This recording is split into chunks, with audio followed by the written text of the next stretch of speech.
to ensure the team and individuals do their individual tasks. I can manage that all day, but that's not enough. I have to influence them, providing purpose, direction, and motivation while improving the organization and developing the team. Boom. Super easy.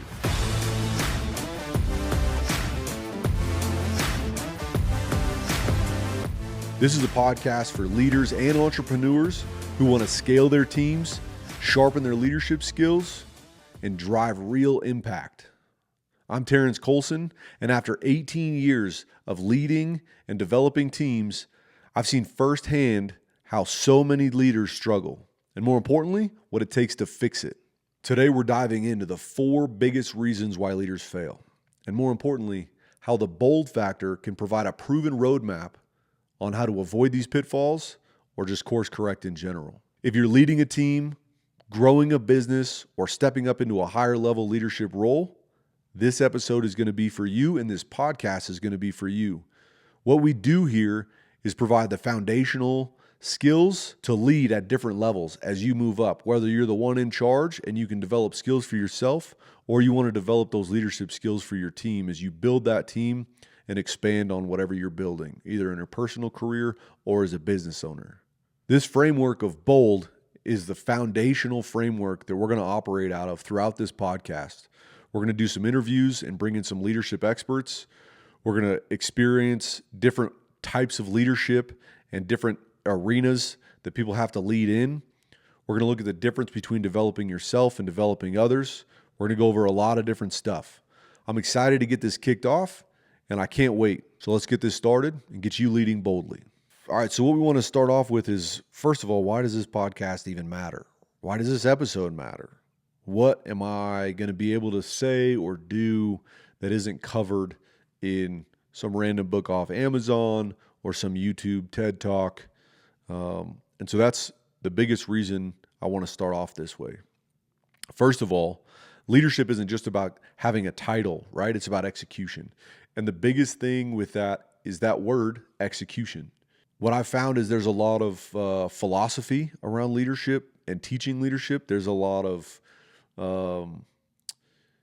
teaching generic things or going super in depth on a mentality of a leader or things that you need to possess internally, but there's not a whole lot of actionable skills.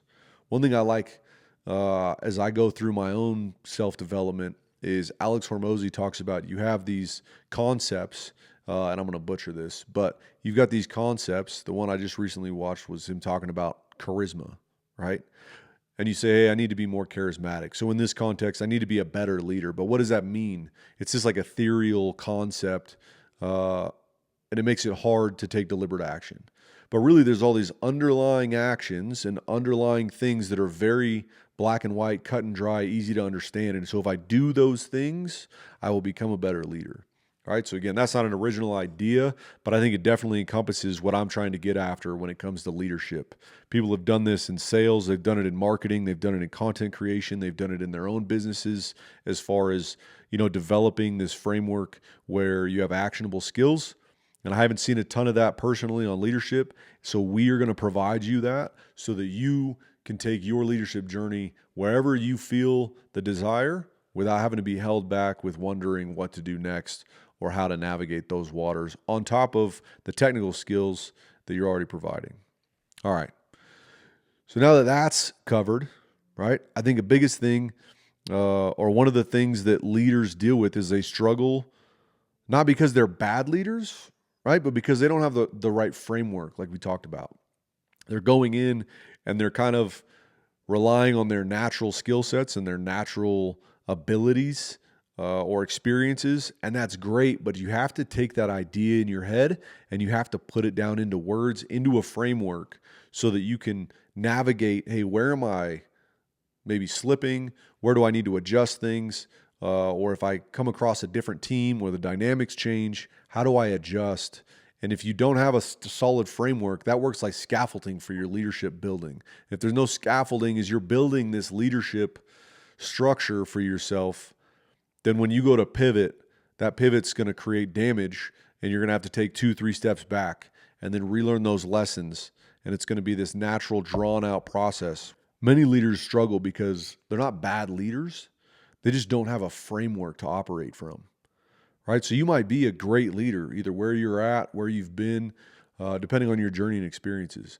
But if you don't have a solid framework to live off of, then it makes it hard to course correct when things start to go wrong. And then when you start to have questions and things don't go as well as they used to or they have in the past, you don't have a touch point to bounce off of and say, hey, this is maybe where I can course correct, or where I can focus my efforts for a short period of time so that I can get the team or myself back on board on that leading edge, right? Get yourself kind of out of the knife fight. So that's the biggest thing, is providing those frameworks through different things that we're trying to accomplish in the leadership realm, right? A big mistake that leaders make, it falls under 4 key areas. And this is something that I have noticed in my leadership career and my just profession in general, right? There's 4 major areas that kind of underlie what people are missing when they're missing something in that leadership realm. And so if you start with these foundational things, which is where we get the term bold from, because this bold factor is the foundation for everything. If you can nail this, then you can start to take these more specific frameworks and you can apply them to different areas of your work, of your team, of yourself, and you can move forward. But if you don't have all 4 of these in place, then you're operating on a shaky foundation and you're bound to trip up and have some sort of issue, whether it's small or a disaster, and it's wasting your time, it's wasting your energy, and it's probably costing you money. We don't want to do that. We want to keep you on track and enable you to lead with confidence, but also with the competence to be able to focus on, again, running your business, leading your team, developing yourself so that you can make more money and have more influence in whatever sphere that you operate in. So that's kind of what's going on in this episode, and why I wanted to really focus on what we're doing here and what we're trying to get after at the Bold Factor. So let's start with why most leaders struggle. All right. I've worked with leaders at every level, and the struggles are surprisingly similar, right? So my story is that I joined the Army at about 18 years old. I turned 19 on Family Day, right? So 18 years old, I joined the Army. I became a combat medic. This was in 2007. What I love about being a combat medic in hindsight, yes, like I got to save lives, literally on the battlefield, off the battlefield. The rewarding feeling that you get from just being in medicine is amazing. But also, the cool thing about being a medic is pretty much every unit in the Army needs medics. So I've been in many different types of units, which have required different types of leadership and required different approaches, right? Some parts of the Army are more white collar, some parts are more blue collar, right? Some parts are more direct, assertive, high stress, requires a lot of resilience and fast-paced decision making. Others are not. Others are very deliberate and making specified and intentional decisions about everything. And so I've gotten the opportunity over my career to experience different types of leadership. I saw it when I had leaders, and then as I've gone through my career in the last 18 years, what I've seen are a couple of things. One, I've moved up the leadership ladder. So I've got to see what it looks like to lead at a team of 5, a team of 14, a team of 30, a team of 45, and I've recently been in charge and been charged with being the leader of a team of about 157 people, right? So I've kind of seen it all. In my career, that's the biggest thing I've learned is I've grown my own leadership skills, developed others underneath me, and also had an opportunity. We'll get later into my story, deep in the weeds and stuff, but I've also had the opportunity to advise and try to influence people that were at a higher leadership level than me. And so I've gotten to see it all in different arenas. And the other thing I just want to touch on before we really dive in is that as I've gone through and like the college education process and working with like civilians on the and non-military business owners, my wife, has a regular job, and so talking to the small business owners that she's worked with and worked for over the years, I've realized there is an uncanny similarity in the way that the military does leadership and the way that the civilian sector does leadership. And so that kind of made me realize, I have all these tools, I have all this experience, and the more I dive into getting college degrees and certifications and things like that in the real world outside of the military, I see so many similarities between the military leadership framework and the concepts and the way that these master's degrees programs and these high level professors and instructors and curriculum are teaching people. So realizing that I kind of had a fast track and I already grasp all of these things, I want to empower you guys to be able to take that information and just get it without the tuition cost and without the having to go through all the electives and the processes. And we're just going to give it to you, and we're going to give it to you in actionable steps. We're going to give it to you in a way that I believe is going to be super beneficial and something you can take immediately and apply to your work life or your personal life, right? Maybe you've got a family and some of these things apply to your family life. Okay. All right, that's enough about me, where I come from. We'll get all of that, I'm sure, in depth as we go down the road. But this is about your leadership journey, and so that's what we're going to focus on, right? All right. So, 4 major problems, right?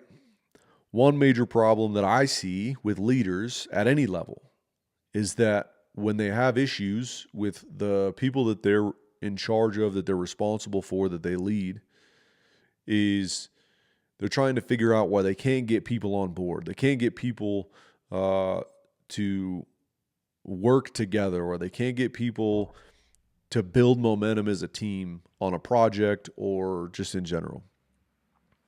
Usually what it is a lack of a clear plan. And when I say a plan, what I don't necessarily mean is like, hey, we're going to do X and that's going to lead to Y, and then we're going to culminate with Z, right? A plan of action and the tasks that need to be done is more along management. But on a leadership side, you also have to have a leadership plan, right? Excuse me. So here's the thing. Many leaders operate in reaction mode. They're constantly putting out fires and they're not proactively leading, right? I call this the knife fight. You're so stuck in a knife fight trying to survive that you don't have time to look at what's the next obstacle, what's the next target, what's the next opportunity, what's around the corner, what's next week, next month. You get stuck in this knife fight and it forces you to continue to just revolve and revolve and revolve and stay in that reactive state, right? Without a clear vision and a strategy to get after things in general, right? Without a purpose as a team, your team lacks direction and, more importantly for this one, alignment, right? So you have to align your team so that they're thinking the same thing that you're thinking, right? They are invested in the same things that you're invested in. As you prioritize things, they understand your leadership philosophy and they understand your vision for either the business or the team or the department or whatever scenario you work in, right? They know the vision. And so when you say, hey, we're going to rearrange the desks so that we have a big open space in the middle of the office, they can immediately connect that, right? They could say, hey, we're a call center. Why are we doing this, right? We're a sales team. Why are we doing this? Now I got to take 4 hours out of my workday to rearrange furniture. This doesn't make any sense. But instead, if they understand your vision, then a simple task like that, they can immediately tie to a bigger picture, right? And with that scenario, it could be something like, hey, we talked about doing more group sessions and pulling stuff up on a PowerPoint and a projector and looking at calls so we can all learn from each other's calls. And then they just make the simple connection of like, oh, we were talking about creating these reviews of calls so we can all learn and get better as a team and make more money, which everybody loves, especially on sale teams when you're making commissions. But they can immediately say, oh, that makes sense. We're trying to get after coming together and learning as a group. And it ties into that deeper purpose, right? So again, like having clear vision and a strategy, and then leaders assume that their teams understand the goals, but in reality, there's confusion. And then that confusion leads to inefficiency, right? So I'll give you an example. We have a requirement to do some paperwork, and it's something that has to be checked about every 30 to 60 days. And it's just kind of one of these like repetitive tasks. And there's about 3 or 4 of these types of tasks and things that need to get done in order to just keep the machine running, right? Where I work right now. And I've had moments where I go to check and make sure this stuff is getting done. It's not getting done. And I'm like, what is going on? Well, then the response I'll get is like, we're so busy with this and that and this and that and these other things that come up from outside of our team that, we get these requirements placed on us and they take up all of our time. And so now I don't have time to do these, reoccurring administrative things. And so now we're behind. And I had to realize in that moment that I failed to impart my vision or my intent or my goals with this specific thing on my team. And I might have said it, but I didn't really reinforce it regularly. And so I had to have a sit down with the people that are at the level below me and explain to them, hey, we have to get this done, because if we don't get this done, we're going to end up in the knife fight like we talked about earlier. And if we end up in a knife fight, it's only going to get harder. So let's do this. Let's take a long afternoon. Let's fix this issue, and then it'll be fixed. And then all we have to do is maintain it, right? Because it's always easier to keep up than it is to catch up. I promise you. So if we do this, that will actually free up more time for us to do the things that everybody else is putting on our plate, which means we'll be less stressed at work and we can get everything done and we can get out of the knife fight and we can start to plan ahead by a day, by a week, by a month, provide some predictability, lower the stress, and get after what we need to get after, right? And this wasn't some huge light bulb moment for the team. This wasn't like some transcendent moment. But what did happen is they came together and said, yeah, no, that makes sense. They bought in. They took the extra time, worked late, got caught up. And then after that, again, they had less of these things looming over their shoulder. And they understood that sometimes I have to delegate maybe more on a certain time because I have things that only I can do, all this other stuff. And we'll get into all these different processes and practices. But the point is, I didn't provide a clear enough vision, and it created inefficiencies, and it got us into the knife fight in that scenario. And so it was on me as the leader to get us out of that knife fight, because if the leader's not getting out of the knife fight, then those subordinates typically are not going to do that, because they either don't have the experience and the skill set, or they're not invested enough to fix things that the boss should be fixing and gets paid to fix. So, yeah, that was a whole drawn out thing, but again, hopefully it provided some context, and yeah, we can go into that, right? So again, if the problem is see if I can talk. If the problem is that leaders are lacking a clear plan, then the question becomes, how does the bold factor fix this, right? So the B stands for blueprint. The B is blueprint, right? And blueprint is big because it works on a couple different levels, right?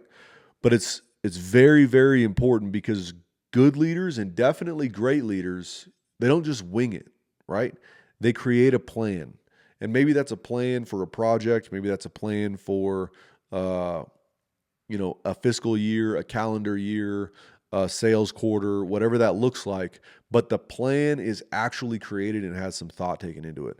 But the blueprint phase, right, and creating the blueprint ensures that leaders have a clear mission, a vision, and a strategy before they scale, right? And maybe you're not in the business of scaling.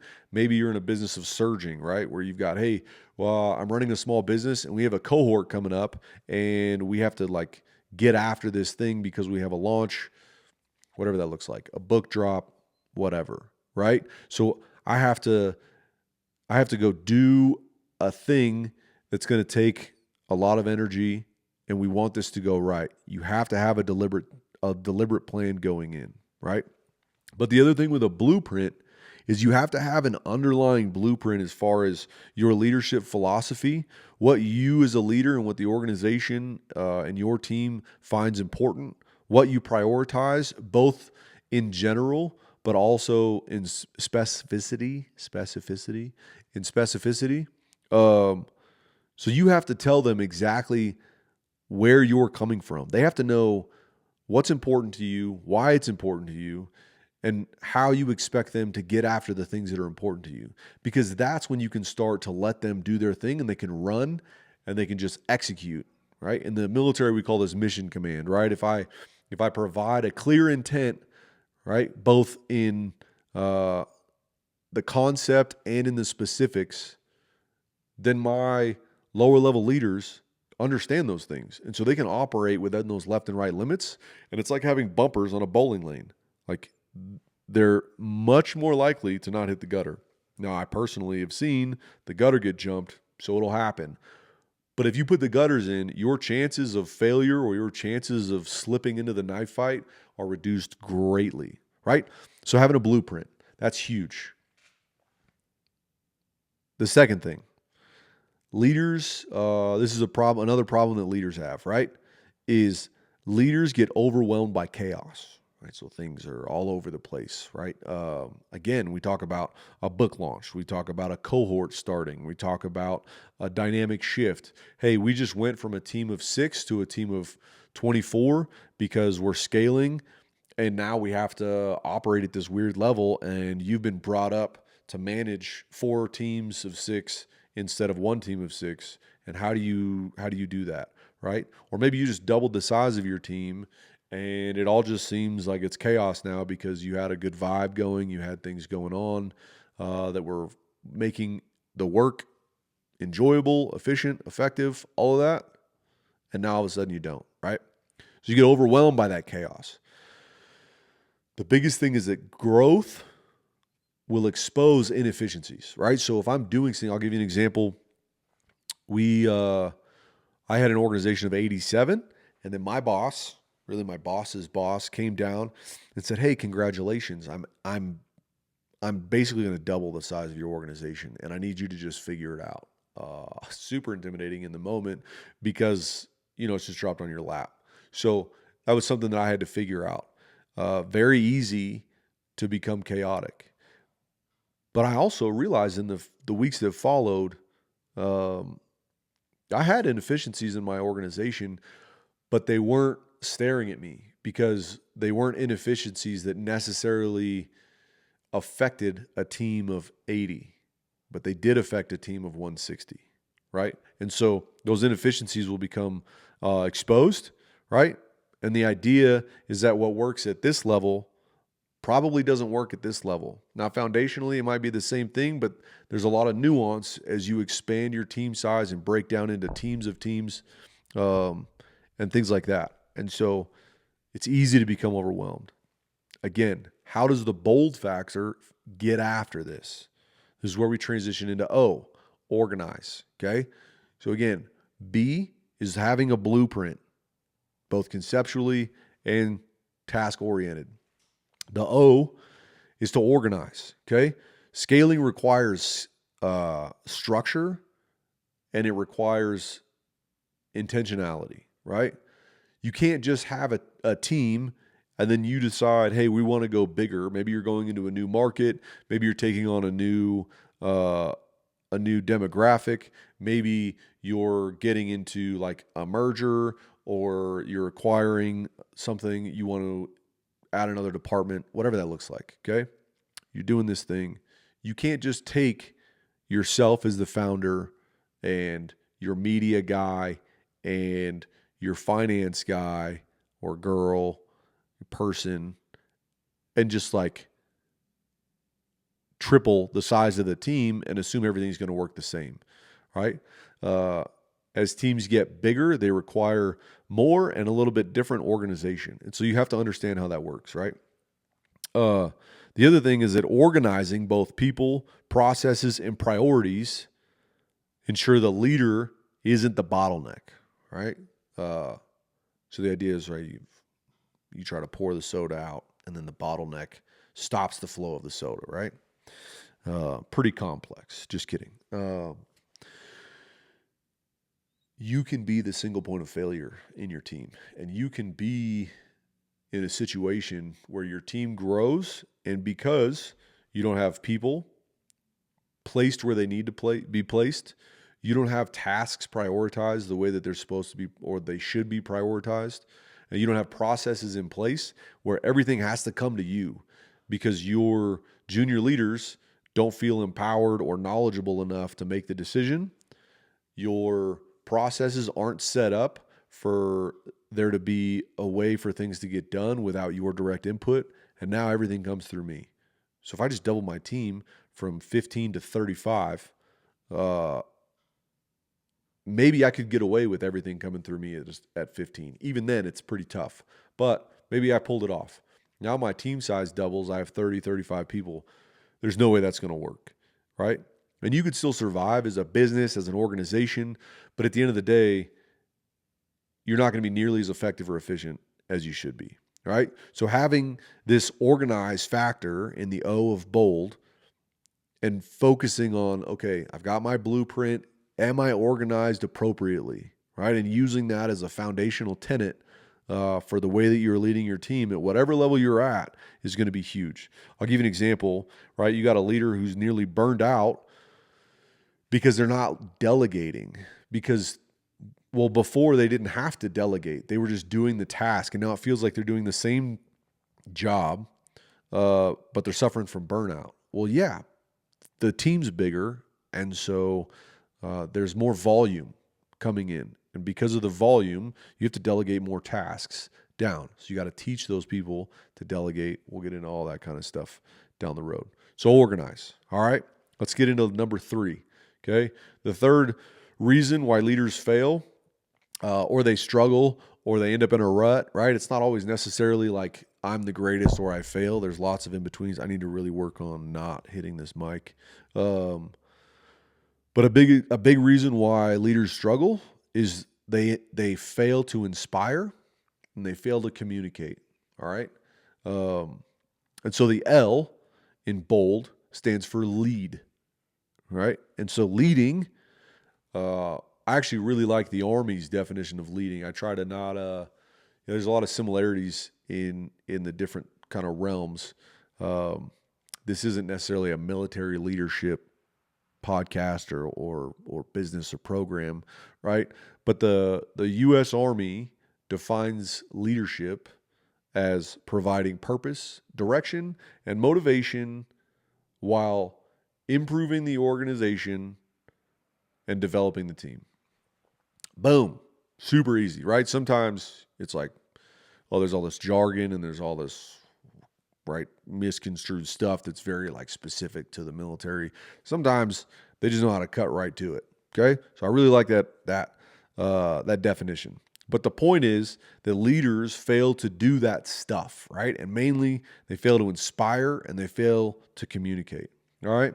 So as organizations grow, leaders can't just manage tasks. They have to start to lead people, right? As you get bigger or as you move up in the levels that are already established, you can't treat things the same way at this level that you did at the level down lower, right? Many leaders struggle to motivate, communicate, and set expectations. And so it's tough because if I'm the guy that's really getting after, if I'm like considered the closer on a sales team, and now I become the manager of a sales team, I don't have the time or the bandwidth to do my job now as the leader of the sales team and also close every single sale. I can't do it. So I need to empower, I need to delegate, right? I need to set expectations, but I also need to keep the people that I'm now in charge of motivated to develop themselves, to be open to being developed by others and by different programs, and to get after their own effectiveness and efficiencies so that I can then lead at my position and do the things that a leader's supposed to do so that in this scenario, the salespeople don't have to worry about those things and they don't have the negative effects of that stuff not getting done. All right. So you got to motivate, you got to communicate, you got to set expectations, right? And they struggle with that. If you don't have strong leadership, then teams start to lose trust, right? Because it's like having a team captain that is super timid and not very good at their sport, right? Like, why would we follow you? It just doesn't make any sense. And then with that shiny light that becomes the ambition and the goal of a team or an individual, that starts to dim, which means morale then starts to drop. People start to just be over the idea of where they work. It's not inspiring, doesn't get them out of bed. And then what happens is turnover increases. Now you're stuck in the knife fight of having to train people, having to find people that are motivated to do the job, when really, as a leader, you're lacking in providing inspiration, purpose, motivation, and direction, right? So again, the L in bold is lead. So how does the bold factor fix this? Leadership is more than authority, right? I think that's the biggest thing. I know I always try to tell people, and I say it a lot because it helps me maintain it internalized. I am not in charge of the organization. I am charged to lead the organization, right? And so the biggest thing is, yes, you have the authority to make decisions. Well, we'll talk about in later episodes, you can delegate authority, but you cannot delegate responsibility, right? And part of that, you have a responsibility to make sure the team gets things done. In order to ensure the team and individuals do their individual tasks, I can manage that all day, but that's not enough. I have to influence them to want to do their job, to show up to work on time, maybe even early, right? To do that. And there's some people that innately just have that drive and that work ethic, but not everybody does. So even high performers need to be somewhere where they're encouraged to perform highly, right? And they are seen as a valuable asset, and their leader can influence them to point their skills in a direction that's good for the business, right? To lead effectively, you have to communicate your vision. We talked about earlier, right? You have to create and maintain accountability. You have to hold people to the standard, right? And you have to let them know that, like, it's not a do it if you want type of thing. These are things we have to do. And so there has to be accountability. And then you have to build trust, right? Again, I know we're going over wave tops on a lot of this. We're going to dig into each of these things as we move on into future episodes. We'll bring in some people to talk specifically about some of this stuff. I think it's going to be great. But an example of this is like if you have a team that's disengaged because the leadership either wasn't clear or wasn't present, right? That current leader, or if in my experience, usually that leader ends up getting replaced if they're not creating enough success, right? The replacement or that person has to go from either micromanaging or not managing at all to empowering lower level leaders, right? We call them subordinate leaders in the military, but it kind of sounds derogatory. They're not subordinate. Yeah, I don't know. It's weird. I like lower level leaders in this context, right? Either way. So that's an example, right? If you're micromanaging stuff, you're not empowering people to lead. You have to lead organizations if you want to maximize effectiveness, maximize efficiency. increase or maintain productivity. Like if you want to get anything done, you have to lead people. You can't just manage the tasks. And so that's what the bold gets. That's what the L in the bold gets after. All right. And then last but not least, again, these aren't in a sequential order by any means, but the D, right? So D is for develop. The problem that leaders run into is they focus on their own success, right? But they don't develop the next generation or the next, right? The next level, the next generation of leaders. And so this is what happens. I get into a managerial position, and maybe it's not even about greed, right? So this talks about focusing on your own success. It doesn't mean you're a self-centered, like egotistical leader or manager that doesn't care about anybody else. Maybe you're so focused on the team, you get so engulfed in wanting to be the best leader, wanting to be the best manager, wanting to take care of your team, wanting to get after the issues, get after the mission or the launch or whatever it is. You're doing that. You're crushing it. Your team is good. Everything's great. But if you focus too much on that, what happens when your success gets noticed and your leadership says, hey, we're going to pull you up to the next level. We're going to make you a VP, or we're going to bring you up to a C-suite position, right? We're going to, like anything like that. Now what? You leave, your department could very well fizzle out. And then it becomes like, hey, it's not the department, it was you doing that. And that's going to shed light on a higher level of leadership. Also, or instead, I guess, if you focus on setting the foundation, getting some momentum, you establish your vision, you organize your team, organize your tasks, do the things that you need to do in that realm, right? You start to lead people and you're inspiring them, you're building trust, you're providing that purpose, motivation, direction. Everything seems like it's rolling along. That's your moment to strike, if not sooner, right? If you haven't already, like you should be starting this as soon as you have the opportunity to. But if you haven't gotten there yet, like this is the time, because your team is rolling, and this is when you're at most danger of getting a better or higher level job, right? Or deciding like, hey, I could do this on my own. You break off, start your own business. You want them to succeed so that you leave a legacy and you take that rapport and that reputation with you, right? You focus on developing your lower level leaders. And so, like, again, in the military, we have team leaders. A squad leader has 3 team leaders. A platoon sergeant has 3 squad leaders. A first sergeant has 3, right? It goes on and on and on, right? Sometimes there's 4, sometimes there's 2. There's all kinds of nuance. If you want to get into the weeds, that's not really the point. As you move up, right? So I'm at the level where I've got about 150 people.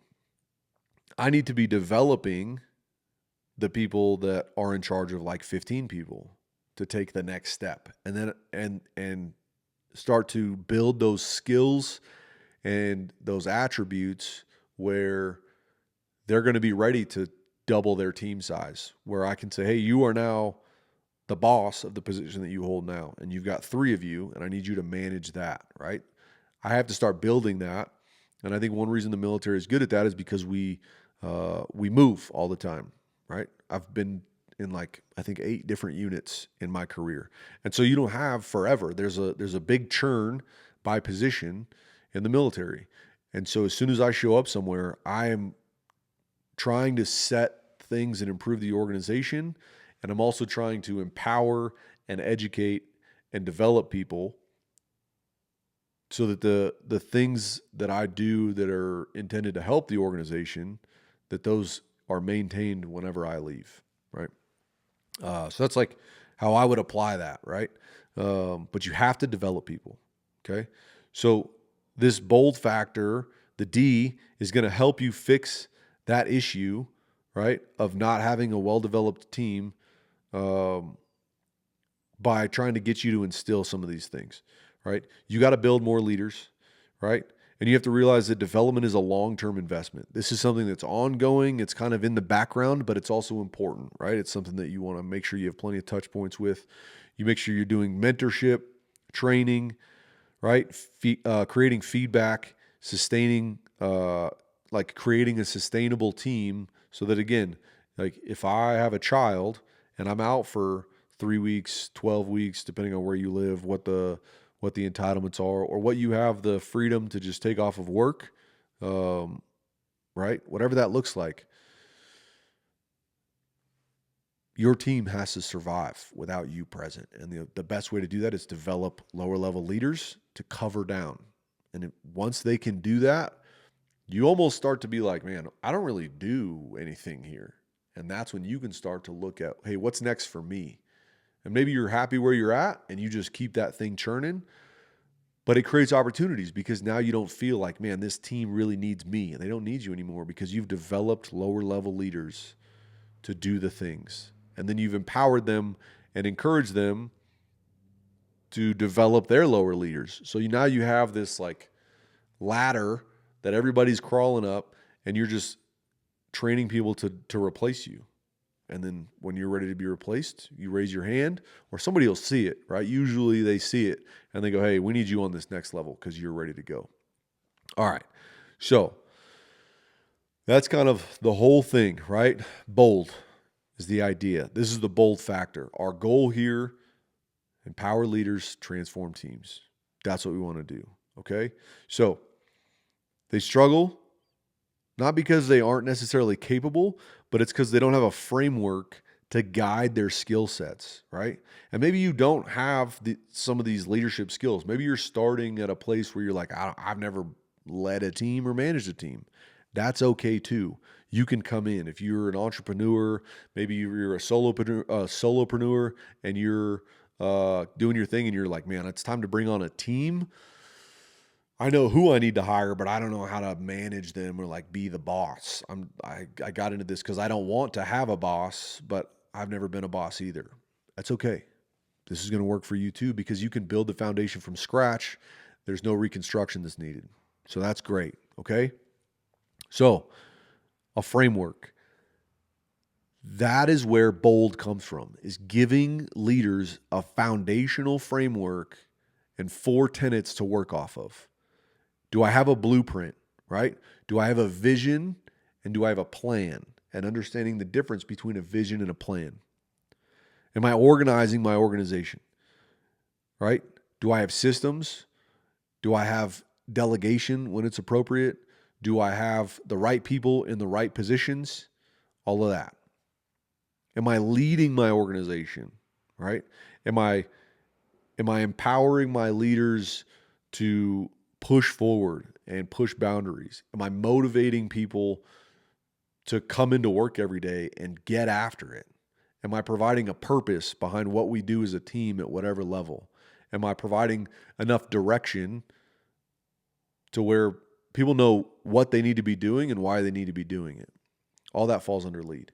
And then develop, right? Am I taking my lower level leaders, the person right underneath me, the person 2 levels underneath me, 3 levels underneath me, and am I bringing them up, not only empowering them, but taking deliberate effort to develop them? If you're doing those things,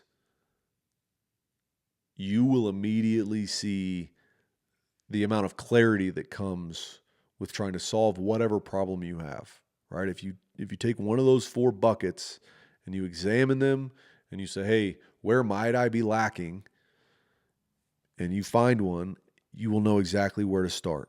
And then as these episodes continue, we will go through different frameworks, ways to build on, building your blueprint, maintaining things, how to organize, how to lead, how to develop. All right. We'll bring in some experts in different areas at different levels so that we can gain from their experience and their knowledge and get just different viewpoints on stuff. All right. So the thing becomes, how can we apply this today? First of all, you can take a self-assessment. I'm working on some self-assessments. I'm working on a lot of products, and they're going to be coming out on and available for you guys to be able to just have them, right? You don't have to go find them. In the meantime, you can Google self-assessment for leaders. There's some different things you can do, but find some self-assessments, right? More importantly, maybe it's a journal session, maybe it's just a like sit down and reflect session, whatever it looks like. Just look at this bold framework and think about the struggles you're having as a leader, or think about the struggles, the things you're anxious about if you're about to move into a next level of leadership, or think about the things that scare you if you're an entrepreneur and you're bringing on a team. Write those things down. What are your fears? What are the things that the things that you feel like you don't know? What are the things that scare the shit out of you? Start there. That's going to be a good starting point. All right. And then take an action step, right? Every time you reflect, I'm a big fan of creating an action step. And so in this situation, you've identified maybe an area where you need to improve. Nail that down, right? And then try to define exactly where you're failing in that. For example, if I'm looking at like, man, I feel like I don't have a ton of trust that like I'm making good decisions for the team. They seem to kind of second guess me a lot. Okay, what are you going to do about that? Why don't we dig deeper? Are you providing clear direction for your team? Are you empowering leaders to make decisions? And are you educating them and developing them in a way that they can do the things that they need to do, knowing that it's in line with your vision, right? So we said some things that maybe went into develop, went into blueprint, things like that. But you can focus on that one piece, provide direction under the L, right? So you do that, you can action that, and you can play around with, hey, I'm going to look more into how do I provide more clear, concise, and actionable direction so that my team understands exactly what they need to do next and the direction we need to go.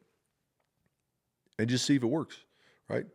Not everything is going to stick every single time. We're going to go over different approaches, different leadership styles, all kinds of stuff that you guys are going to be able to use.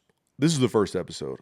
I can't do a 27-hour episode to cover everything because everybody will fall asleep or they won't finish it, and then they'll say that I don't know what I'm talking about. So we're going to bite it off in chunks.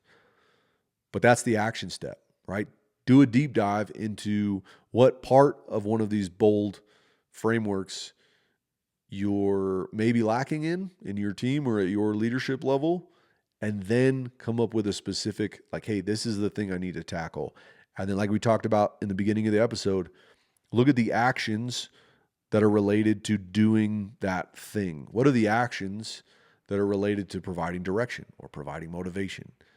And then use that. And again, this will give you the roadmap to get you where you and your team need to be or where you want them to be. All right. So how do we, what do we do? What do we do with all this information, right? Biggest thing we have to look at is a lot of leaders, they struggle, again, not because they're bad at leading. Again, it doesn't matter if you're an introvert, extrovert, if you have a bunch of experience, no experience, if you're in finance or you're in marketing, you're in sales, you're in law, you're in real estate. It doesn't matter. If you're in the military, like it doesn't matter. You might have some of these skill sets, you might not. But at the end of the day, whether you're starting from scratch or you've been an established leader for a long time, you have to have a system. You have to have frameworks in place, okay? Leadership failures typically come down to a lack of a blueprint, poor organization, weak leadership, or a lack of development. I'm going to say that again. Leadership failures typically come down to a lack of a blueprint, poor organization, weak leadership, or lack of development. That's where bold comes from, right? The bold factor is a simple framework to give you 4 tenets 4 foundational pillars to keep you on track and to get you back on track if there's an area that you think you want to get yourself or your team back on track for. Okay? All right, so what's next? All right, so the next episodes are going to cover different frameworks, different leadership skills, ways to grow different attributes, ways to develop yourself and your teams. We're going to do interviews like we've been talking about, all that stuff. Each episode, my goal is to take whatever we're talking about and tie it to one of these 4 foundations, right? We're going to tie it to blueprint, organize, lead, or develop. And that way, again, everything we do is tied to the bold factor. Because if you don't have the bold factor, you're off track, you're wasting time, energy, and effort, okay? So we'll go through different topics. I've got different frameworks I want to introduce. We'll try to pull some more knowledge and wisdom from people that have been leaders and been in different industries and businesses for different lengths of time and get as much information out of them as we can so we can deliver it to you and provide you actionable things to do, right? So that you can take that, you can apply it directly to whatever you're doing at work, at home, in your entrepreneur, solopreneur endeavor, whatever that looks like. All right. So, yeah, if today's episode gave you something to think about, make sure you subscribe. All right. If you're serious about taking your leadership to the next level, make sure you subscribe. All right. But also connect with me on LinkedIn. It'll be in the show notes. Share this with a leader that you think needs to hear it, or somebody that you know is looking for some similar information. We want to get this information and get this this podcast out to as many people as we can because there's a lot of people that could use it. And so we'd really appreciate you recommending it to others if you found it helpful and if you continue to find it helpful. All right. That's a wrap for episode 1. So as we continue, we will continue to grow and we will try to provide as much value as we can. We will provide as much value to you as we can. And yeah, I appreciate you. Until next time, lead boldly.